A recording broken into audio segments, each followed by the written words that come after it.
You're 2 Chili's margaritas deep at girls' night when your fake friend Cassidy brings up universal basic income. A dab of salsa still lingering on her freshly waxed upper lip, Cassidy spouts off with the authority of a tipsy Nobel laureate in economics. You take an extra large bite of your quesadilla explosion salad to stall. You haven't thought about UBI since your brother-in-law got kicked out of his local Andrew Yang fan club. Cassidy's reign of intellectual terror must end. Hey, breathe. Don't freak out. We got you. Here's how to sound smart about UBI.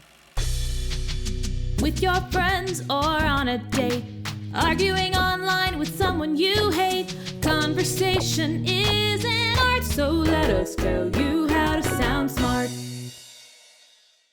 Here's a 90-second breakdown before you have a breakdown. Okay, here's the skinny on universal basic income, aka UBI. UBI consists of periodic direct cash payments to some or all residents of a city, state, or country. It's like an allowance from your cold, emotionally distant stepdad, the government. Most UBI plans propose payments ranging from cheap computer, $500-ish, to fancy computer, $1,200-ish. It's not a new idea. The ancient Romans tried UBI in a few different forms, including giving everybody grains so they wouldn't, starve to death. In modern times, UBI programs have been piloted in states like Alaska and Mississippi, and countries as diverse as Finland, Namibia, Iran, and Spain.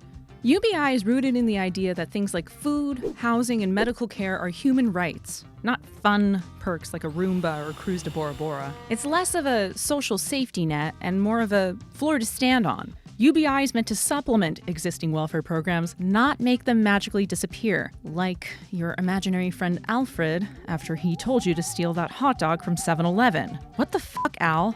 Proponents say UBI would efficiently grow the economy and lift communities out of poverty while zapping pesky bureaucracy and a Torah scroll's worth of paperwork. Some opponents counter that it doesn't focus enough on those most in need. Others say it's too expensive, or that it would make people stop working and start taking bubble baths in tubs full of free money. They say, you say. They say, people will spend the money on drugs, gambling, and niche pornography. You say, well, the whole point is that people should decide for themselves what to spend money on. Still, people generally use UBI to pay for necessary basics, things like food, housing, and medical care, not Princess Diana Beanie Babies, much less Princess Diana Beanie Baby pornography. They say, UBI won't even make a dent in America's poverty problem.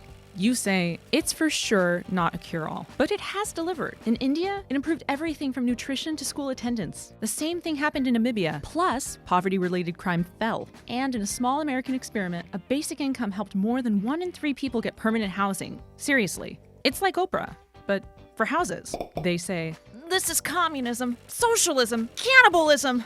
You say, not so much. Communism and socialism both involve a much greater redistribution of wealth, not to mention public ownership over resources. That's why plenty of socialists think UBI isn't nearly radical enough. While UBI redistributes some wealth at a federal level, it's a much better soulmate for capitalism. That's because it empowers people to spend more money and thus buy more shit. And capitalists get real hard when people buy shit.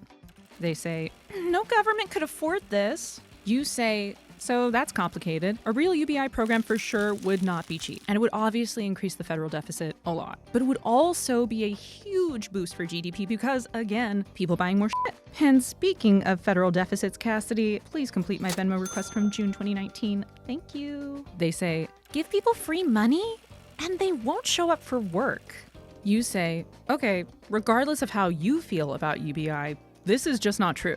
Tons of studies have shown that people don't just quit their jobs because of UBI, because duh, it's not like you just won a $42 million Powerball. UBI wouldn't be enough to comfortably live off of, especially if you dream of one day becoming a plant parent, dog parent, or parent. Blow their minds. Oh God, things are deteriorating. Sharon still thinks you're talking about UTIs. Cassidy's crying and clutching her purse. It's time for a pivot. Here's how to blow their minds. To cool things down, you say, so the funny thing about UBI is it's been super appealing to a lot of random people across the political spectrum. Fans include founding father Thomas Paine, libertarian economist Milton Friedman, Martin Luther King Jr., and even iconic sweaty boy Richard Nixon. Today, Silicon Valley bros love it because it basically preserves the status quo, with a few extra bucks in everybody's pockets for in-app purchases. Across the board, liberals, libertarians, and even some conservatives are all pretty horny for UBI. Isn't that interesting? So now you know how to sound like a freaking genius about UBI. It's time to down the last dregs of your jalapeno margarita, take a breath, and wipe that queso-stained smirk off Cassidy's face. Our work here is done, and you are officially brilliant. See you next time on How to Sound Smart.